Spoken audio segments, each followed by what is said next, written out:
Iya, apa? Ya Pak, jadi perkenalkan nama saya Dr. Tude, dokter petugas jaga hari ini. Nama Bapak siapa? Saya Bapak Aldi. Pak Aldi, umurnya berapa? Sekarang saya masih 21. Masih 21. Pekerjaan sehari-hari apa ya Pak? Saya masih mahasiswa. Masih mahasiswa. Jadi setelah mempertanyakan identitas dari pasien, kita tanyakan keluhan utama pasien seperti apa. Lanjutkan dengan anamnesis yang lebih dalam dengan cara Secret 7 dan Basic 4. Selanjutnya ditanyakan kesediaan pasien untuk dilakukan pemeriksaan.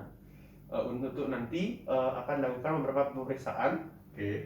Apakah Pak bersedia? Saya mengikuti instruksi dokter saja. Pak bersedia nih. Jadi setelah pasien bersedia untuk dilakukan pemeriksaan, ada baiknya saya mencuci tangan terlebih dahulu dan kemudian menggunakan alat perlindungan diri yang lengkap. Baik, jadi selanjutnya kita akan melakukan pemeriksaan. Pemeriksaan pertama yaitu pemeriksaan swabah untuk memeriksa apakah pasien ini mengalami tuli konduksi ataupun tuli sensori neural. Jadi pemeriksaan ini menggunakan garpu tala 256 Hz, di mana garpu tala itu dipetikkan dan ditempelkan di bagian mastoid pasien. Selanjutnya apabila sudah tidak berdengung, kita tempelkan di mastoid pemeriksa. Selanjutnya tesnya dilakukan dengan sebaliknya, yaitu dari pemeriksa terlebih dahulu dan kemudian di mastoid pasien. Pemeriksaan ini dilakukan di kedua bagian telinga pasien. Baik, sebelumnya kita seperti biasa, sebelum melakukan pemeriksaan ada baiknya kita meminta apakah memang pasien bersedia dilakukan pemeriksaan. Apakah Pak bersedia Pak? Pemeriksaan. Selanjutnya kita akan mulai pemeriksaan terlebih dahulu, dimulai dari telinga kanan pasien. Posisi duduk pemeriksa dengan pasien bersilangan seperti ini. Selanjutnya ujung garpu tala dipetikkan dan ditempelkan ke telinga ke mastoid pasien. Selanjutnya ditanyakan apakah sudah masih mendengar dengungan atau tidak. Sudah hilang Pak? Sudah. Lalu selanjutnya didengarkan pada mastoid pemeriksa. Apabila pemeriksa masih mendengar suara dengungan, berarti pasien mengalami swabah memendek, yaitu kemungkinan pasien mengalami tuli sensori neural. Selanjutnya ujung garpu tala dipetikkan, yang kali ini ditempelkan ke mastoid pemeriksa. Masih mendengar Pak? Apabila pasien masih mendengar, itu menunjukkan bahwa swabah memanjang yang menunjukkan pasien mengalami tuli konduksi. Pemeriksaan ini dilakukan di kedua telinga pasien seperti sebelumnya. Baik Pak, seperti saya akan melakukan pemeriksaan di bagian telinga kiri Bapak. Sama seperti tadi, di ujung garpu tala dipetikkan, dengan kali ini garpu talanya menggunakan properti pengganti.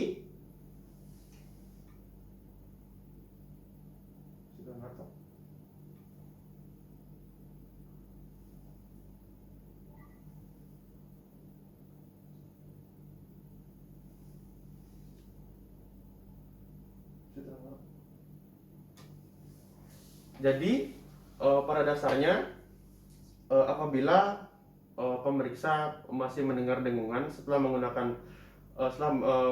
pasien mendengarkan dengungan di telinga mastoid menggunakan garpu tala, pemeriksa masih mendengarkan suara dengungan, itu artinya pasien mengalami swabah memendek yang seperti saya sebutkan tadi.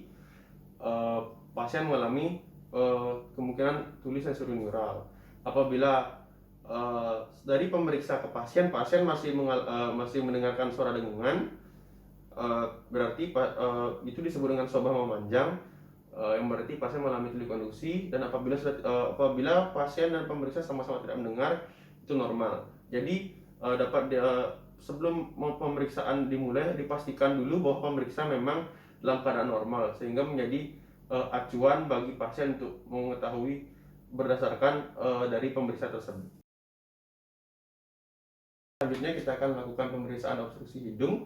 Jadi pada pemeriksaan kali ini kita menggunakan alat yang bernama spekulum. Alat tersebut kurang lebih seperti tang. Jadi kita tutup alat tersebut. Selanjutnya kita masukkan ujung spekulum ke dalam rongga hidung dan kemudian kita membuka. Jadi ujung spekulum tersebut ikut membuka bagian rongga hidung sehingga terlihat lebih besar. Selanjutnya kita langsung saja ke pemeriksaannya, tapi sebelum itu ada baiknya kita meminta pasien apakah ia bersedia untuk membuka maskernya apabila pasien tersebut menggunakan masker. Bapak silakan dibuka maskernya. Baik, selanjutnya kita melakukan pemeriksaan dengan properti pengganti. Jadi kita mulai di sini pemeriksaan obstruksi hidung untuk mengevaluasi vestibulum nasi, kafum nasi atas bawah, dan juga septum nasi. Pemeriksaan ini juga melihat apakah adanya hiperemi, pendarahan, obstruksi hidung yang tujuan utama dari pemeriksaan ini. Selanjutnya melihat apakah adanya septum deviasi, kristal ataupun spina. Jadi pemeriksaan selanjutnya saya akan melakukan pemeriksaan kelenjar tiroid yang dimana itu terdiri dari inspeksi dan palpasi. Jadi posisi pemeriksaan ini pemeriksa berada di belakang pasien dan pasien dalam posisi duduk. Selanjutnya saya akan meminta pasien untuk mendongak sedikit. Jadi kita di sini inspeksi daerah kelenjar tiroidnya apakah terdapat kemerahan, benjolan, ataupun bekas luka. Selanjutnya saya akan melakukan pemeriksaan palpasi. Di sini saya akan meraba apakah terdapat benjolan ataupun bekas luka. Selanjutnya kita akan meminta pasien untuk menelan untuk mengevaluasi apakah bergerak bersamaan dan turun secara bersamaan. Coba menelan sekali lagi, Pak.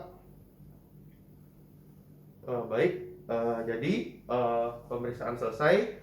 Jadi setelah dilakukan semua pemeriksaan tersebut, pasien kembali ke posisi awal saat wawancara dengan dokter. Dan pemeriksaan diakhiri dengan pemeriksa mencuci tangan dan selanjutnya dilakukan KIE berdasarkan temuan dari pemeriksaan yang sudah dilakukan.